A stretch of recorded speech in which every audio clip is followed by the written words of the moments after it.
Itu agak terakhir jadi biarlah dulu biar ibu-ibu ini berpikir cocoknya jadi menantu aku Ustaz ini ya. Nah. Jadi alhamdulillah ibu-ibu ya, itulah kegiatan saya, selalu tidak jauh dengan Al-Quran, tidak jauh dengan kalimat-kalimat yang baik, mendengarkan nasihat yang baik dan memberikan nasihat yang baik. Alhamdulillah, inilah yang kita cari di dunia ini. Wa ma khalaqtul jinna wal insa illa liya'budun. Tidaklah aku ciptakan jin dan manusia kecuali untuk beribadah kepadaku, kata Allah. Jadi siapa yang berpikir kita hidup di dunia ini cuma untuk makan, kita di dunia ini cuma untuk cari harta, kita hidup di dunia ini cuma untuk cari jabatan, ya? Kita hidup di dunia ini aku sudah ditakdirkan memang susah hidup, bukan salah. Sementara hidup ini ujian semua Bapak Ibu sekalian, ya. Hidup ini hanya sementara saja, ujian semua. Nanti saya lanjutkan.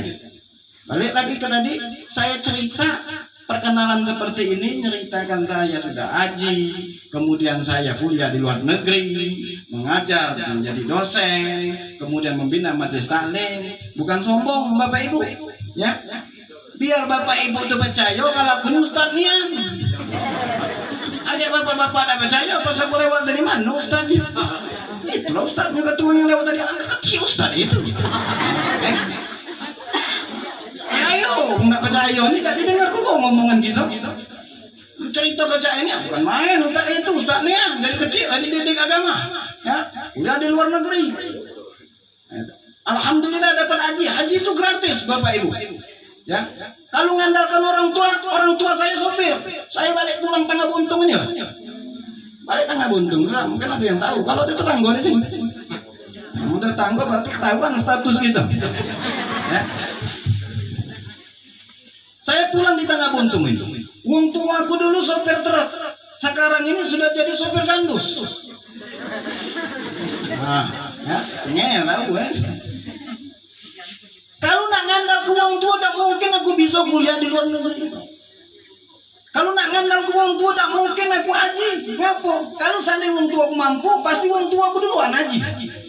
Ya kan? Agak lah aku, ada enak dulu aku dulu. Pasti dia dulu, aku nih yang lebih tua. Malaikat Israel yang incar-incar. Tapi wa may yattaqillah yaj'al lahu makhraja wa yarzuqhu min haitsu la yahtasib. Inilah letak keadilan Allah. Barang siapa yang yakin bertakwa kepada Allah dengan penuh keyakinan yang penuh, ya, dengan keimanan yang sempurna, setiap apa yang kita inginkan akan dikabulkan oleh Allah. Setiap apa yang kita impikan akan diberikan oleh Allah Subhanahu wa Ta'ala. Tidak memandang Allah itu dia tua, Allah tidak memandang dia muda, Allah tidak memandang dia kaya, Allah tidak memandang dia miskin. Untuk siapa ini? Untuk aku bukan. Untuk aku agak baik. Aku nak baca kalau nak makan. Ya. Jadi Bapak Ibu sekalian, yang perlu diperhatikan, ya, ketakwaan kita ini bukan kekayaan kita. Banyak orang yang mempunyai kekayaan yang berlimpah, harta yang banyak, kedudukan yang mulia, kekuasaan yang luas. Sampai tercampak-campak. Saking semangatnya Bapak Ibu. Mohon maaf, ini sorban ini selalu aku bawa kemana-mana. Ketika dang orgenan, aku bawa pula. Bukan aku ikut orgenan, ceramah dan di orgen. Ya. Makanya bawa anak nyanyi ini. Karena ini asalnya dari India. Jadi Bapak Ibu sekalian, ya, oleh karena itu Allah tidak memandang baik dia muda atau kecil, kaya ataupun miskin, banyak kekuasaannya ataupun tidak, sama aja di mata Allah. Yang membedakan di antara kalian, inna akramakum indallahi atqakum, yang paling bertakwa di antara kalian Bapak Ibu sekalian. Siapa yang bertakwa di antara kalian, maka itulah yang paling mulia di mata Allah. Dan perlu kita ketahui dan yakini di dalam hati kita bahwa setiap kita ini adalah milik Allah. Dan kita ini numpang lewat baik. Kita ini sedang main-main dan kelak nanti akan dipanggil oleh yang memiliki kita. Maka ketika ada musibah seperti yang dibacakan oleh Qori tadi, maka kita berkata inna lillahi wa inna ilaihi raji'un. Apa Pak Ustaz artinya? Cuman baca nyebutnya baik. Inna lillah, sesungguhnya kita ini innanya itu tidak, innanya itu panjang ya, bukan pendek. Menandakan bahwasannya artinya itu adalah kami. Inna, sesungguhnya kami. Lillah, milik Allah. Wa inna, dan sesungguhnya kami. Ilaihi turja'un, akan kembali kepada Allah Subhanahu wa ta'ala. Dan Allah tidak mandang mentang-mentang kamu kaya lagi panjang umurnya. Banyak yang panjang umur, banyak yang kaya hartanya, tapi tetap mati juga. Betul tidak? Betul tidak Bu? Takut tidak mati? Nih ya, bapak-bapak takut tidak mati? Takut? Kamu Pak berarti? Ya. Orang umat muslim, baik muslim dan muslimat tidak boleh takut mati. Meskipun setiap kita mati. Kenapa? Karena kenikmatan itu adalah kematian. Kenikmatan yang sesungguhnya itu adalah hidup setelah mati. Itulah yang kita cari Bapak Ibu sekalian. Oleh karena itu orang yang beriman tidak boleh takut mati. Seperti yang dijawab oleh ibu-ibu tadi ketika saya tanya, takut mati dah Bu? Mantap. Bapak-bapak takut mati dah?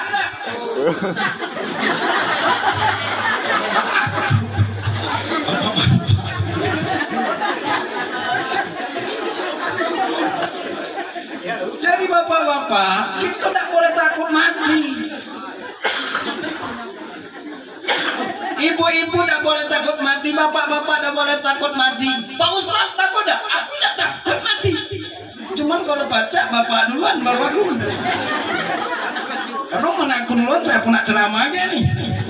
Ya, si banyak lain yang lagi duluan.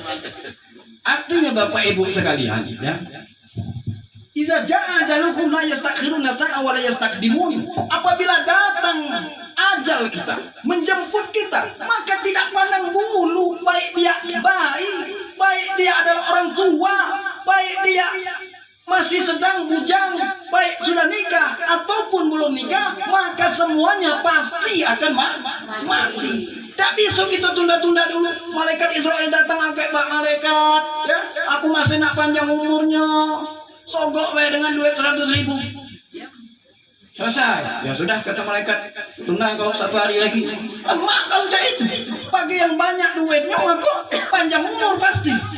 Akan tetapi Allah tidak pandang bulu. Maka banyak orang yang kaya, mobilnya 4, rumah bertingkat 4, istrinya 4. Ada di sini. Yang takut mati tadi jaknya itu. Ya. Karena mobil banyak tadi, akhirnya mati juga. Maka kata orang yang kaya yang miskin, penguasa, rakyat biasa, Pak RT, ada Pak RT di sini, mati juga Pak RT. Jangan mentang-mentang RT terakhir, ya. Nunggu uang kampung aku, lah mati kalau baru aku mati. Lemah kaya itu tidak pandang bulu siapapun pasti akan mati. Oleh karena itu selaku kita umat yang beriman, ya, mempersiapkan kematian ini dan harus tahu tujuan hidup ini adalah kematian. Katik gunung kita punya harta banyak, kalau harta kita tidak pernah kita infakkan bersedekah membantu orang lain untuk berjuang menegakkan agama Allah, tidak ada gunanya. Kita punya kekuasaan yang besar, seorang presiden, menteri, bupati dapat menetapkan ketetapan kebijakan dan sebagainya. Kalau kebijakan itu menzalimi rakyatnya, maka jabatan itu yang akan menghancurkannya, yang menjebloskannya ke pintu neraka. Na'udzubillah. Lebih baik kita miskin, tidak mempunyai apa-apa, akan tetapi hidup kita lurus, maka insya Allah malaikat Ridwan sudah nunggu kita di pintu surga. Tapi setiap hari kita mabuk, setiap hari kita ngadu ayam. Ada ngadu ayam? Ada lah di sini jujur. Setiap hari kita ngadu iwak tembalo. Ada yang ngadu iwak tembalo. Lagi musim sekarang iwak tembalo nih. Ya. Tak kata ayam, tak kata iwak uang dia dulu. Maka malaikat Malik sudah nunggu di sana. Ayah pula panjang umur Pak Ustaz. Wa man nu'ammirhu nunaqishu fil khalq. Afala ya'qilun. Barang siapa yang dipanjangkan umur oleh Allah Subhanahu wa taala, selain baca surat Yasin. Cuman baca Yasin 14 kali, 15 kali, ya. Cuman enggak bisa mengambil hikmahnya. Wa man nu'ammirhu nunaqishu fil khalq. Apabila kalian baca, apabila ada di antara kalian yang dipanjangkan umurnya, maka sesungguhnya bukanlah panjang umurnya, akan tetapi kami kembalikan lagi, yaitu pada kehidupan ia yang sebelumnya. Semakin tua dianya, maka semakin rontok rambutnya. Betul? Yang dulunya tidak berambut, akhirnya tidak berambut. Ya? Yang dulu, nah diawali dengan apa? Diawali dengan uban. Nah, siapa uban yang paling banyak? Ya? Itu ciri-ciri malaikat Israel marah itu. Ya? Ciri-ciri malaikat Israel, nengok rambut wong sudah buban, kata malaikat Israel. Ini Nabi Yakub, nabi yang paling akrab dengan malaikat Israel. Jadi ketika ajalnya akan dijemput, akan datang, maka Nabi Yakub berkata kepada malaikat Israel, "Wahai Israel, engkau adalah sahabatku. Kenapa engkau ingin mencabutku sementara engkau tidak memberitahu aku dulu?" Bukannya setiap nabi itu akan diberitahu, ya, apabila datang kematiannya.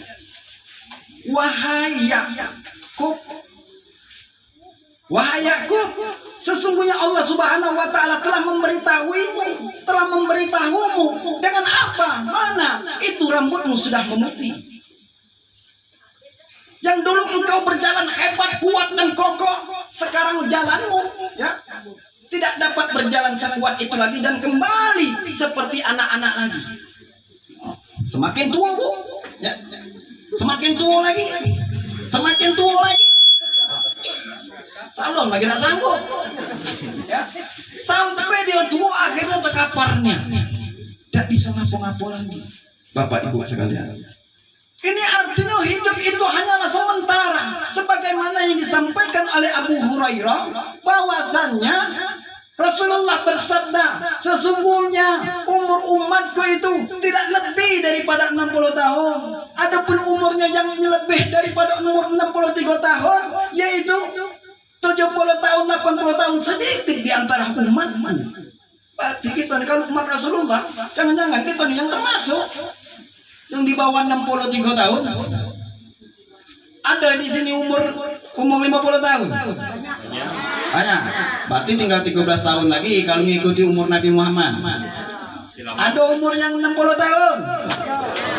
Ada. Nah, berarti tinggal 3 tahun lagi. Ya.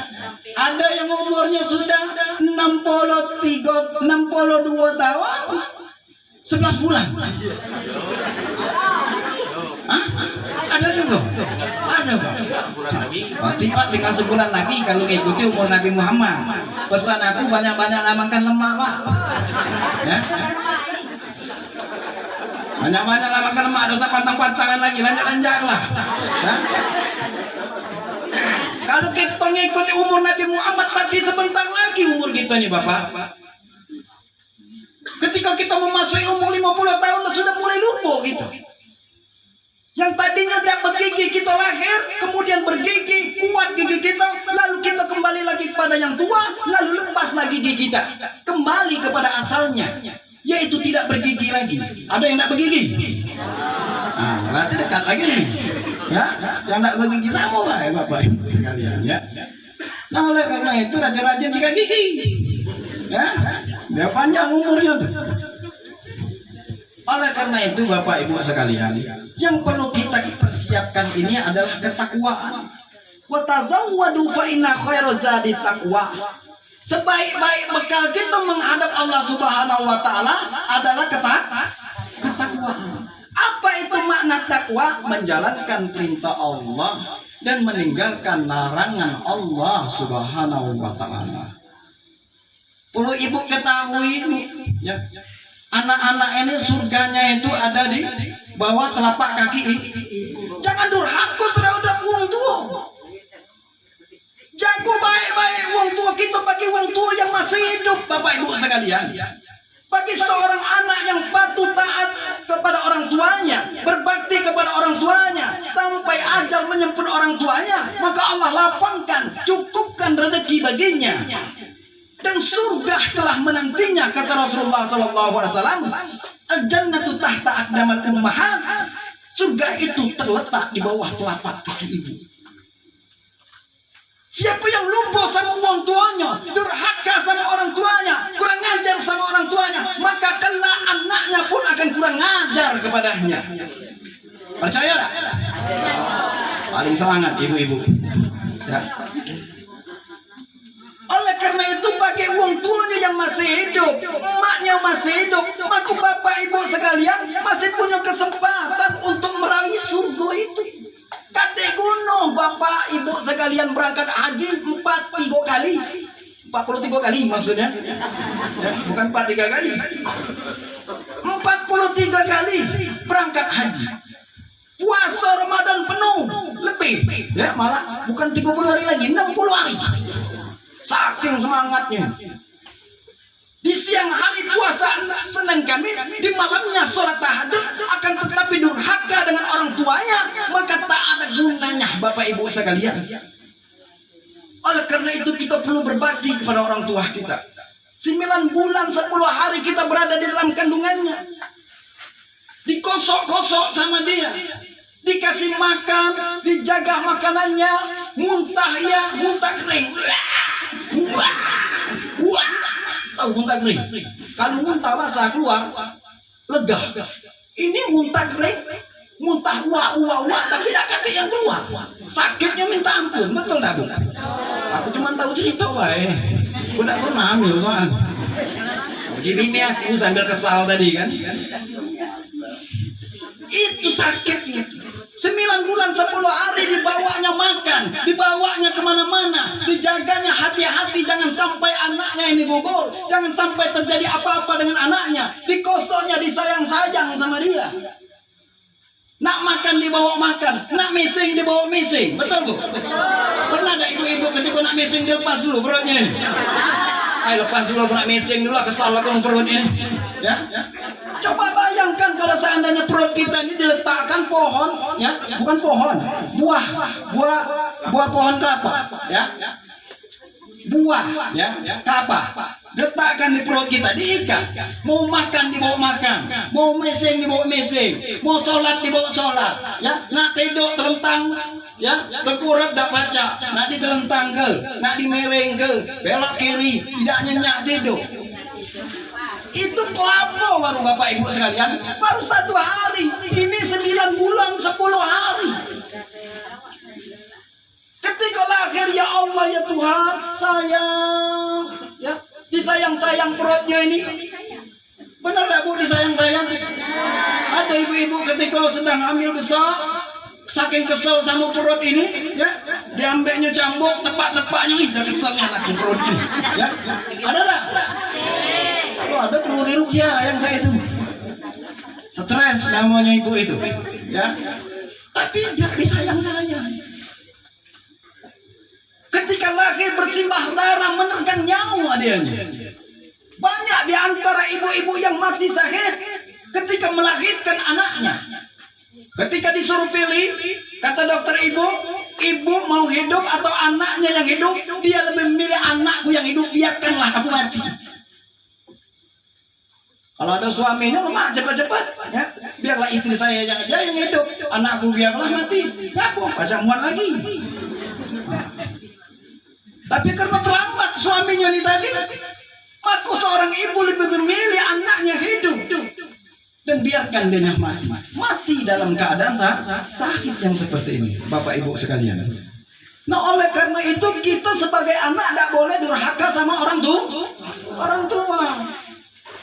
Ini ketika Ketika kita sudah menikah, lupa kita dengan emak kita, lupa kita dengan keluarga kita, hanya ingat sama istri kita saja. Padahal dulu yang mengandung kita adalah emak kita, padahal yang membesarkan kita adalah emak kita, padahal yang mendidik kita adalah orang tua kita. Di mana letak surgamu? Di mana surga yang engkau cari? Padahal ibumu adalah, padahal surga berada di bawah telapak kaki ibumu. Bapak Ibu sekalian, na'udzubillah. Oleh karena itu, ya, seorang istri pun harus patuh kepada orang tuanya. Bukan hanya kepada orang tua, tetapi kepada mertua pula harus patuh. Jangan dipanas-panasi lagi. Akhirnya panas, sudah lah, kak lah tua juga mak kamu tuh. Setiap uang dimati lah loh. Ay, mana sih? Ya? Akhirnya sudah. Pokoknya mau kamu balik juga ulang, tutupnya pintu rumahnya sama balik lagi kamu. Harusnya. Nauzubillah, ibu-ibu ada ketik di sini, ya. Cuman di tangga buntung sana ada udah. Ya. Jangan sampai seperti ini. Jangan sampai seperti ini menjadi seorang istri.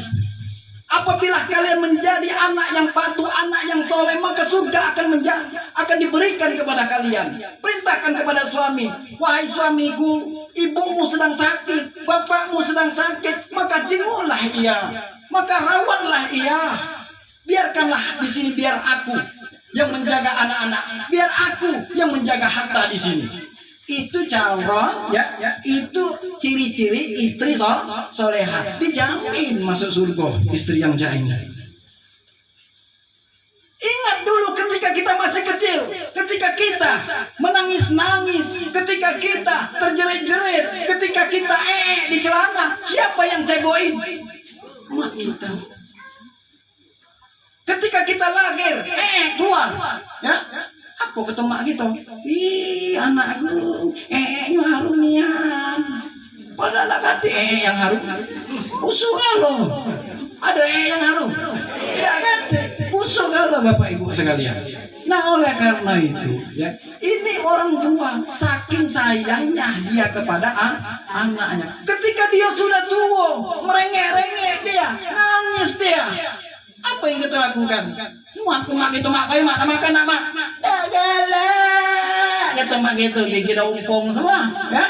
Ayo mak makan lah, dah galak. Mak nak makan, nak makan apa tidak? Nak makan apa nak mati? Ini anak ini harus melakukan lembut Bapak Ibu sekalian.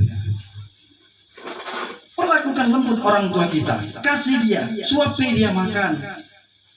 Mak, cepatlah pulang, matilah pulang, mak. Ini ciri-ciri anak yang durhaka sama orang tua. Apabila kita sudah durhaka seperti ini, maka kelak nanti apa yang kita lakukan kepada orang tua kita, anak kita pun akan memperlakukan kepada kita. Na'udzubillah itu mana. Nah, oleh karena itu Bapak Ibu sekalian, dari Al-Bara' bin Azib radhiyallahu anhu meriwayatkan bahwasannya ketika Rasulullah dengan para sahabat ingin menguburkan sahabat dari kaum Ansor yang meninggal dunia, kemudian Rasulullah sambil menghadap kiblat, tak bergerak sedikit pun kepalanya. Para sahabat pun mengelilingi Rasulullah. Kemudian kami pun tidak bergerak, kata para sahabat, kepala kami seolah-olah ada burung di atas kepala kami. Kemudian Rasulullah mengambil ranting dan meletakkan di atas kuburan tersebut sambil berkata, Ista'izu min azabil qabr, Ista'izu min azabil qabr, Ista'izu min azabil qabr. Salah marrat. 3 kali Rasulullah ucapkan hal tersebut. Kemudian dia berdoa, Allahumma inni a'udzubika min azabil qabr. Marratain aw thalatha marrat. 2 sampai 3 kali Rasulullah ucapkan hal demikian. Bahwasanya mengatakan azab kubur itu betul-betul ada. Kemudian Rasulullah bersabda, ini diriwayatkan oleh Imam Ahmad dan Abu Daud. Syekh Albani mengatakan bahwasanya hadis ini sahih. Rasulullah berkata, sesungguhnya orang yang beriman ketika dia sakaratul maut, datang 2 malaikat Bapak Ibu sekalian. Satu duduk di atas kepala kita, satunya lagi duduk di dekat pusat kita. 2 malaikat datang. sambil membawa hanut, yaitu minyak wangi dan kain kafan untuk membungkus diri kita. Kemudian datanglah malaikat yang bersinar wajahnya, yaitu malaikat Israel, menampakkan wajahnya bersinar seperti matahari. Kemudian dia berkata, ya ayatuhan nafsul mutmainnah, wahai orang yang berjiwa tenang, wahai orang yang beriman, irji'i ila rabbiki radiyatan mardiyah. Kembalilah kamu kepada sisi Tuhanmu dengan secara ridho. Maka keluarlah ruh tersebut, ya, tanpa ada rasa sakit sedikit pun. Ini ruh orang yang beriman. Ruh orang yang beriman. Keluarnya mudah. Ruh orang yang beriman. Ciri-ciri ruh yang beriman ini, yaitu dia mempunyai keturunan yang soleh, yang baik. Iza mata ibnu Adam in qata amaluhu. Salah satunya adalah yaitu punya anak yang soleh yang mendoakannya. Salah satunya yaitu ketika dia sakaratul maut, maka anak inilah yang dapat menuntunnya mengucapkan kalimat asyhadu an la ilaha illallah wa asyhadu anna muhammadar rasulullah. Dituntun oleh anak ini. Maka jadi Allah yusabbitul ladzina amanu bil qawli sabit. Allah mudahkan bagi seorang hamba yang beriman tersebut mengucapkan kalimat tersebut fil hayati dunya wa fil akhirah. Baik di dunia maupun di akhirat ataupun alam barzah. Dimudahkan oleh Allah Subhanahu wa taala. Asyhadu an la ilaha illallah. Anak itu menuntun, maka orang tuanya akan mengucapkan asyhadu an la ilaha illallah wa asyhadu anna muhammadar rasulullah wa asyhadu anna muhammadar rasulullah. Apa kata Rasulullah? Man qala la ilaha illallah fi akhir hayatihi dakhalal jannah. Siapa yang dapat mengucapkan kalimat la ilaha illallah muhammadar rasulullah di akhir hayatnya, maka dia akan masuk surga. Maka salah satu kunci agar lisan kita mudah yusabbitul ladzina amanu bil qawli sabit, maka jadilah orang yang beriman dan mempunyai anak yang soleh yang dapat menuntun kita mengucapkan kalimat tersebut. Tapi kalau anaknya ini biduan, ya, kalau anaknya biduan, bapak sakaratul maut, anak tadi masih bergoyang-goyang, di pojok organ tadi. Akulah seorang biduan. Mak bapak, dengar kabar bapaknya meninggal langsung balik dia. Terjerit-jerit, Pak, ngapa mati, Pak? Umur masih muda, Pak, ya Allah, Pak, ngapa cepenian? Ngapa dah nenek, Pak, duluan? Neneknya ada di situ. Pengajar kata neneknya ini, ujung ragu, ya, neneknya cemas. Jadi Bapak Ibu sekalian, ya, kita harus punya anak yang soleh ini. Satu jadilah yang dapat menuntun gitu. Yang dapat menuntun gitu. Kalau anak soleh ini mati duluan, Pak Ustadz, dia sudah nunggu kita di surga. Dia sudah nunggu kita di surga. Nah, oleh karena itu Bapak Ibu sekalian, ya, kita harus punya anak yang soleh ini agar dapat menuntun itu. Kenapa? Dari kecil dulu ketika dia lahir, itu yang menuntun dia. Maka sunnah kata Rasulullah, ketika dia datang ke dunia, maka azankan di tengah kanannya, ikomatkan di tengah kirinya. Ketika dia lahir, orang tua yang menuntunnya. Ketika orang tuanya ingin menghadap Allah, maka giliran anaknya pun yang akan menuntun orang tuanya.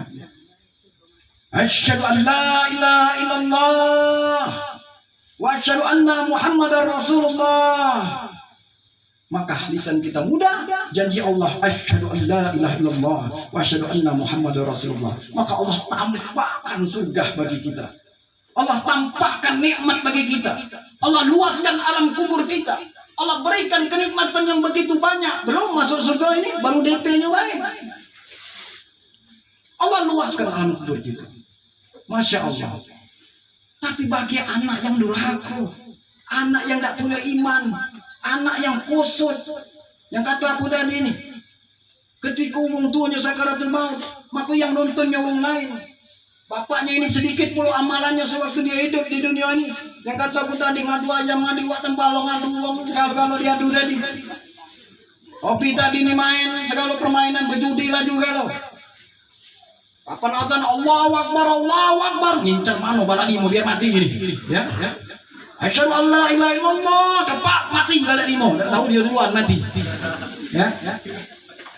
Yang seperti ini ketika diterapkan asyhadu an la ilaha illallah, maka susah berat lisannya meskipun dia sudah hafal luar kepala Bapak Ibu.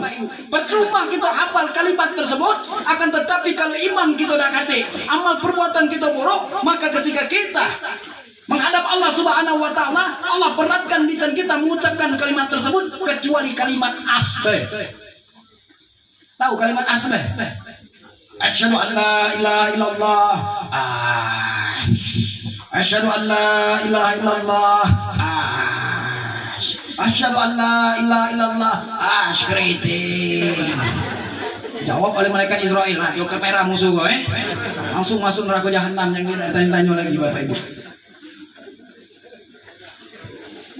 Ini wong kafir ketika orang yang tidak beriman yang sedikit amalannya, datang dua malaikat yang berwajah seram keras dan bengis sambil membawa masuk, yaitu kain kafan yang terbuat daripada api yang baunya busuk minta ampun, ketika dipakai tidak nyaman sama sekali. Dua malaikat datang, kemudian datang malaikat Israel dengan berwajah seram.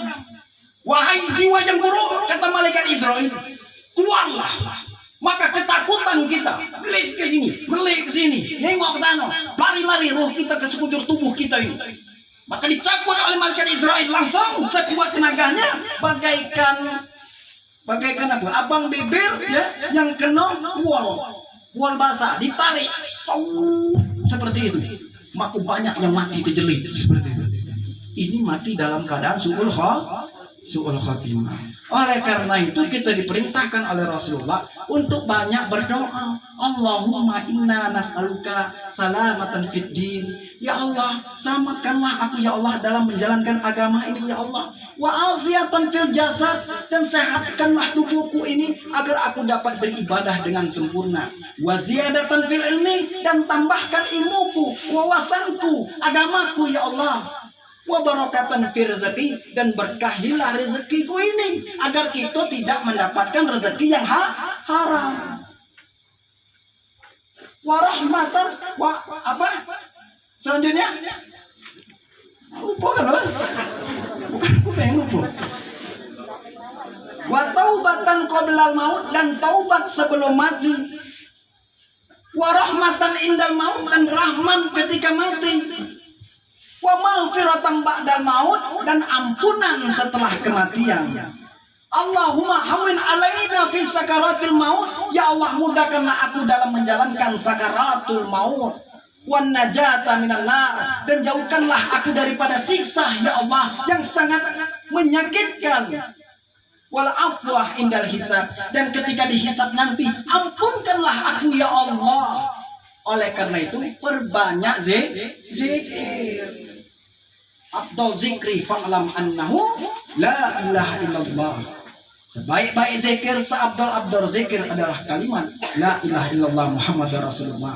Akan tetapi para ulama menyatakan makna zikir disebut di situ bukan hanya berzikir dengan lisan, bukan hanya dengan menyebut kalimat asyhadu an la ilaha illallah wa asyhadu anna Muhammadar Rasulullah.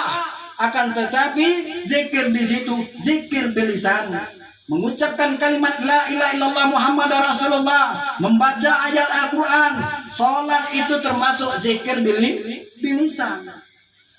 Akan tetapi setelah zikir bilisan, maka watasdik biqalbi, maka tanamkan di dalam hati kita ini apa yang kita baca, sambil mengingat asyhadu an la ilaha illallah. Ya Allah, pada hari ini adakah orang yang sudah kuzolimi? Adakah lisan ini telah menyakiti orang ya Allah? Adakah harta yang kumakan ya Allah dari harta yang haram? Ya Allah ya Tuhan, ampunkanlah dosaku ya Allah. Asyhadu an la ilaha illallah wa asyhadu anna Muhammadar Rasulullah. Ditasdikkan di dalam qalbi kita Bapak Ibu sekalian, supaya doa kita dikabulkan oleh Allah. Tapi kalau kita baca baik, tapi kita tidak paham, oleh karena itu sekali-sekali belajar bahasa Arab biar kita tuh tahu. Kalau kita tidak belajar, cuma baca nyebut-nyebut baik, akhirnya bingung lewek. Jangan ke kita, jangan ke manusia, malaikat lagi bingung ngomong apa kita nih. Doa kematian kita baca doa makan. Ya, Rabbana atina fid dunya hasanah sampai nangis-nangis. Rabbana atina fid dunya hasanah wa fil akhirati hasanah wa qina azabannar. Benar. Sudah tuh Allahumma barik lana fima razaqtana wa qina azabannar. Itu doa makan. Jangan sampai salah baca. Banyak karena datang ketika umroh datang dia capak keman ya sudah selesai umroh balik ke hotel nah istirahat lampu hidup cak mana lah cara mati ke lampu ini datang manggil orang Arab sini Arab dapat jangan ngomong karena dapat cak bahasa Arab jadi Arab datang orang Arab mana turis apa yang kamu inginkan kata orang Arab no nunjuk lampu ini maksud dia mati ke lampu ini nur ayo kata orang Arab ada apa nak dia apa ke katanya cahaya ini lampu ini nur innalillahi wa inna ilaihi raji'un maksud dia mati ke lampu ini udah baca bahasa Arab tadi apa lagi yang mati ke ini ya jadi innalillahi wa inna ilaihi. Jadi Bapak Ibu sekalian ya bahwa pentingnya kita ilmu agama, pentingnya bahasa Arab supaya kita bisa mengetahui maknanya. Kalau kita tidak bisa mengetahui maknanya, maka sekali-sekali baca Al-Quran itu baca artinya, cari Al-Quran terjemah. Sekali-sekali coba baca artinya, terjemahnya itu dari awal sampai terakhir. Khotamkan sekali-sekali artinya itu biar kita tahu tujuan diturunkan Al-Quran ini untuk memberikan pelajaran kepada kita, untuk membimbing kita, bukan baca-baca aja. Bismillahirrahmanirrahim.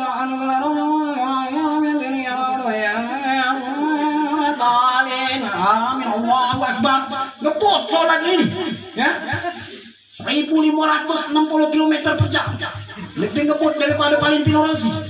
Sosok Valentino Rossi. Malaikat lagi tak ngerti apa yang dibaca oleh orang ini. Nah oleh karena itu perlahan ya belajar kita tasdikan di dalam hati. Bismillahirrahmanirrahim dengan nama Allah yang Maha Pengasih lagi Maha Penyayang di dalam hati kita. Alhamdulillahirabbil alamin. Segala puji bagi Allah Tuhan semesta alam. Terus Ar-Rahmanir-Rahim yang Maha Pengasih lagi Maha Penyayang. Maliki Yaumiddin Raja di hari pembalasan. Direnungi di dalam hati kita, usahakan hati kita ini tersentuh yang keras tadi diusahakan lembut. Bila perlu meneteskan air mata Bapak Ibu sekalian. Tapi jangan lebay. Belumlah dibaca apa-apa lah nangis duluan. Allahu Akbar. Bismillah. Belum lah baca. Tidak mana akhirnya nak gocok apa dengan imam kita nih. Ya, tak kepakeman yang tak ini. Belum lah apa-apa. Maka perlu kita tanamkan seperti itu. Itu makna khusyuk. Fawailul lil musallin, celakalah yang orang-orang yang salat kata Allah. Ya. Yang bagaimana alladzina hum an salatihim khashi'un, yang tidak khusyuk. Oleh karena itu para ulama mengartikan makna khusyuk ini tarkiz min qouli wa fi'li. Sadar dengan apa yang diucapkan, sadar dengan apa yang dia kerjakan. Allahu Akbar. Takril bilisan wa tasdiq biqalbi. Lisan mengucapkan, hati kita mentadaburi. Kemudian bergerak dengan perbuatan bil fi'li. Karena perintah Allah Subhanahu wa taala, saya tidak tahu maksud daripada rukuk ini, maka saya pun tetap rukuk. Ini yang dikatakan iman, keyakinan. Kemudian Allah perintahkan kita sujud, maka kita pun sujud sambil mengucapkan subhana rabbiyal a'la wa bihamdi. Maha suci Allah yang maha tinggi, dan kita ini rendah, kita ini lemah. Jangan kita mengaku Tuhan. Jangan kita mengaku Tuhan, ngaku Nabi, ngaku malaikat Jibril, ya. Alhamdulillah, aku bangga dengan puisi kita ini.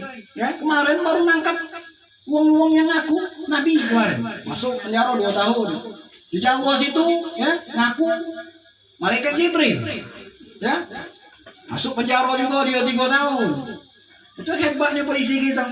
Jangan ke manusia, jangan ke teroris, malaikat lagi ditangkap. Hebatnya puisi gitu, Jibril ditangkap. Nah oleh karena itu Bu, ya perlu kita khusyuk membaca ayat-ayat Al-Quran dan ketika kita sholat. Mana tahu kita mati sedang sholat. Husnul khotimah. Inilah yang kita harapkan. Dekati lagi lebih daripada ini. Ada orang nak saking gosoknya ini Allah.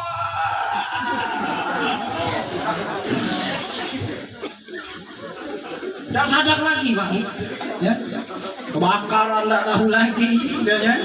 Yang gempa bumi tak tahu lagi, matilah sano, ya. Emang takut juga dalam mati, nak matinya, aku ini matinya, loh kak, tak khusyuk juga yang jadi itu. Cuman usaha tuh, tapi biar aku mati masjid ini, tapi tak khusyuk dengan bacaan aja matinya, nabi tidaknya, aku laju, batal kelah sholat, karena kita harus sadar dengan keadaan. Boleh Pak Ustaz, batal ke boleh. Kita batalkan sholat kita. Kata saya tidak boleh. Makanya ada sholat yang seperti ini. Allahu Akbar. Mungkin ada yang lihat sholat seperti ini. Benar kan? Banyak Pak Ustaz. Sesat tak Pak Ustaz itu? Jangan sesat karena dari riwayatnya yang seperti ini. Kapan? Ketika para sahabat sedang menghadapi perang. Pedangnya di sini. Kalau pedangnya di sini mungkin jak ini. Karena pedangnya di sini sampai ke ini. Allah. Tujuannya apa? Biar kalau ada musuh, ya, nyerang langsung cabut pedang. Allahu Akbar. Tujuannya seperti itu. Berarti boleh puasa dibatalkan? Boleh. Kalau tidak boleh, lu mana ada orang kafir nyerang kita? Tunggu dulu dia sedang sholat, ya. Baru kapak sikok-sikok Allahu Akbar dan rukuk itu lanjut. Habis semua kita. Oleh karena itu boleh dibatalkan. Bapak Ibu sekalian, jangan misalkan Allah Akbar dan sholat di rumah, kompor meletak tuh, wah, batalkan pada usaha ini, dah bakaran ini, Allah Akbar, dah usuk lagi, Allah Akbar, dah terbakar nih, ini, aku kan sholat, kafe semakin besar. Ini tadi, batal kepada usaha, terbakar mati, aku terbakar ini, batal lah bu, setelah mati ke baru sholat. Jangan dibiarkan cuma ada sholat, kapan lagi sujudnya? Allahu Akbar. Sami Allah liman hamidah. Allahu Akbar. Sami Allah terbakar laju ini. Kan tidak khusyuk juga, Bang. Waktu masih panjang. Nanti disambung lah. Ada ibu tambah parah. Allahu Akbar. Duitku tadi ini 50.000 ya. Aku beli kapan bibir 10.000. Aku beli kepedak 15.000. Allahu Akbar, kemana dulu 5.000 nya ya? Kami Allah di mana bidang apa di kantong cuma 5.000. Berpikir terus sholat. Pas assalamualaikum warahmatullahi baru teringat. Oh iya aku beli kebelewa tadi rupanya. Nah, ya. Itu tambah parah khusyuk. Nah oleh karena itu orang yang beriman yang pertama menjaga sholat, berbakti kepada orang tua. Yang istri berbakti kepada suami. Jangan dipanas-panasi laki kita. Surga itu terletak di bawah telapak kaki laki kita. Ya, kalau anak terletak di bawah telapak kaki, kalau ibu istri, kata Rasulullah, andai saja saya boleh memerintahkan kepada umatku untuk bersujud kepada selain Allah, maka aku perintahkan seorang istri bersujud kepada suami. Kenapa? Karena tanggung jawab seorang suami ini besar terhadap istrinya. Apa yang dilakukan oleh istrinya, maka itulah yang dilakukan oleh suaminya.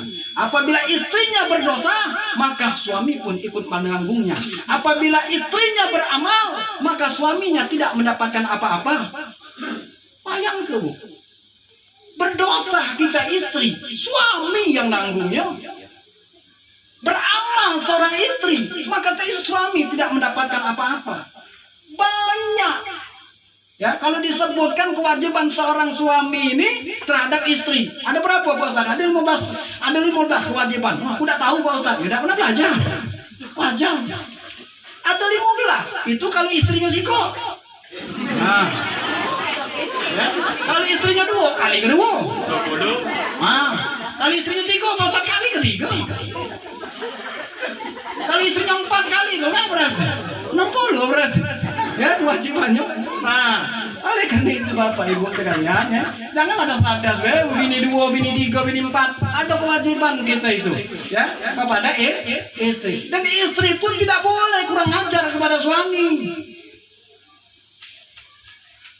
Carilah kesenangan suami, apa yang disenangkan suami kita ini. Oh ya aku ini biar terjenguk cantik, senang nian laki aku mah cantik-cantik lah. Jangan pas sedang nak kondangan bae cantik nya no bebedak sebentar Mina.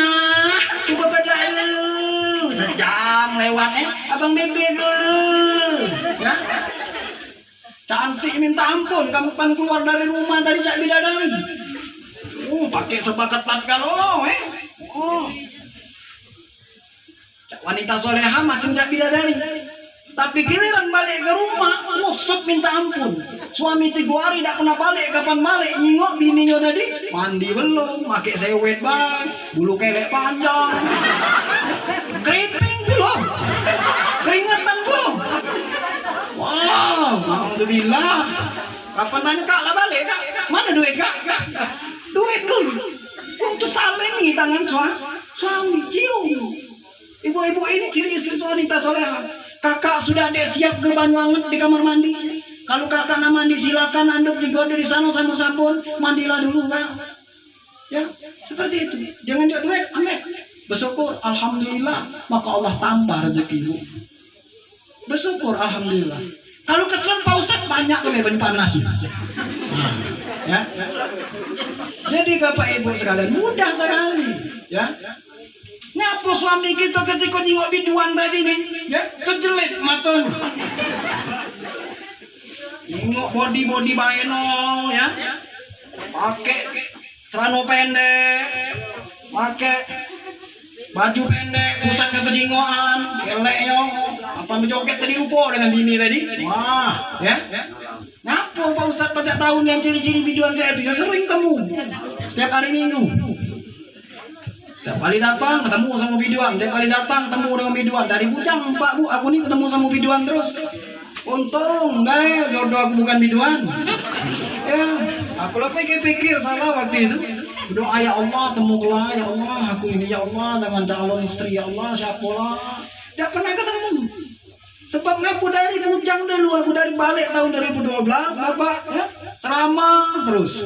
Ceramah kapan keluar dari rumah ini amandak di YIN ke masjid, amandak masjid ke rumah lagi, amandak di Indang Yasinan. Jadi kawan-kawan itu tua-tua kalau jarang yang muda-muda. Pak Ustadz banyak isi pengajian banyak. Banyak ibu-ibu, aku banyak bapak-bapak, ibu-ibu. Lah betino kalau Pak, betino kan. Ada berapa pengajian? Lah banyak nih. Kalau nak 100 kok pengajian yang sudah berisi. Mayoritas mereka Pak Ustadz betino kalau. Ngapa tidak cari di antara mereka? Tua kan lu. Hati yang muda. Makanya terlambat kawin. 30 tahun nomor aku kawin. Nah ajak anak kita ini Pak ke pengajian. Ya. Wajiban kita juga mencari kejodoh untuk anak ini. Menantu kita tuh menantu itu anak kita juga. Kalau menantu kita dibaik insya Allah ya sampai mati pun hidup itu akan baik. Ngapa kalau menantu kita baik? Jodoh kita itu di mana tempat kita berdiri, di mana tempat kita bergaul, disitulah jodoh kita. Tidak mungkin ya. Kita hidup di Indonesia ini dari kecil sampai tua ini ya tiba-tiba dapat jodoh orang Amerika. Kenal tidak sekali tidak, kan tidak mungkin. Pasti jodoh kita di tempat itulah. Oleh karena itu kalau pengen punya jodoh yang baik untuk anak ya, maka carilah tempat-tempat yang baik. Banyak ustadz-ustadz yang bujang-bujang ini ya sekarang ini. Nah, kalau baik jadi menantu gitu. Kalau Pak Ustadz aku lah dong. Terlambat, apa tidak dari dulu. Ya. Nah oleh karena itu Bapak Ibu sekalian, jodohkan anak kita kepada ya. Ini salah satu tugas dan kewajiban orang tua, mencarikan jodoh untuk anaknya, anak yang baik. Kalau kita jodohkan anak kita, nikah dia kepada orang yang suka berzina, haram hukumnya. Kalau kita nikahkan anak kita kepada bapak yang nasab orang tua itu tadi tidak benar, ya, tukang mabuk, tukang berjudi, tukang nodong, tukang merampok, tukang nyopet, keluarganya kalau itu pokoknya di pasal 16 itu, ya. Maka makruh lah hukumnya yang seperti ini Bapak. Ya, makruh. Kalau wong tuanya biasa-biasa baik, mubah hukumnya.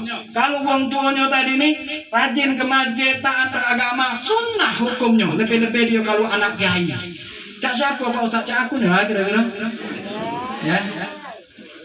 Kira-kira, ya. Sunnah hukumnya kata para ulama. Oleh karena itu nanti Bapak Ibu sekalian punya kewajiban mencarikan jodoh kepada anaknya. Oleh karena itu ya, saya sedikit cerita, ada 3 wong datang ke Pak Kiai nak menikahi anak Pak Kiai. Pak Kiai, aku nak nikahi Nadia Pak Kiai, anak Pak Kiai. Tanya oleh Pak Kiai, nama kau siapa? Anas Pak Kiai. Nah kalau itu baca surah Anas kata Pak Kiai, diseleksi tak apa-apa. Sudah baca dia surah Anas. Apa dah? Kalau Al-Quran tidak baca, Bismillah, nyebut Bismillah lagi tidak baca. Mana yang cak ini nak bawa anak kita kepada dunia dan akhirat, paling dunia baik. Ya, terus dibacanya surah An-Nas lancar, alhamdulillah bagus kata Pak Kiai. Lalu kau siapa namanya nak? Torik Pak Kiai. Nah kalau cak itu kau baca surah Torik, 17 ayat. Bacanya pelan-pelan, lambat-lambat, pas, mat jais munfasil pas, mat wajib mutasil pas, mat lazim musakol kiminya pas, ikhfa idgham ikhlab, ya, kena kalau. Mantap kata Pak Kiai dibacanya pelan-pelan takut salah, kalau 17 ayat. Sikok lagi dijenguk itu pucat pasti sambil berkeringat. Kalau kau nak siapa nama Imron Pak Kiai sambil mikir ke 222 ayat. Kalau saya itu kata Pak Kiai, kau baca lagi dulu Pak Kiai. Nama aku memang Imron, tapi panggilannya Bulhu. Itu akhirnya kan. Jadi Bapak Ibu sekalian, ya, agama ini penting, ya, bukan hanya di dunia, tapi di akhirat. Kalau kita yakini agama kita ini, maka Allah lah yang akan menjamin kehidupan kita di dunia maupun di akhirat nantinya. Nah, mungkin ya, dengan apa yang saya sampaikan ini dapat kita terapkan dalam kehidupan kita sehari-hari, bahwa tujuan kita hidup ini adalah untuk beriman kepada Allah Subhanahu wa taala, untuk beribadah kepada Allah Subhanahu wa taala, menjalankan perintah Allah dan meninggalkan segala larangannya. Jalan-jalan ke Musidwo, jangan lupa membeli gula. Ceramah jangan terlalu lama agar dapat julukan Ustadz Gilo. Siapa ceramah itu? Ustaz Ian Sapril. Siapa namanya? Ian Sapril. Berapa jam dia ceramah? 2 jam. Gilo namanya. Nah, jadi sebelum dapat julukan Ustaz Gilo, aku tutup sampai di sini. Billahi taufiq wal hidayah wa ridha wal inayah. Wassalamualaikum warahmatullahi wabarakatuh.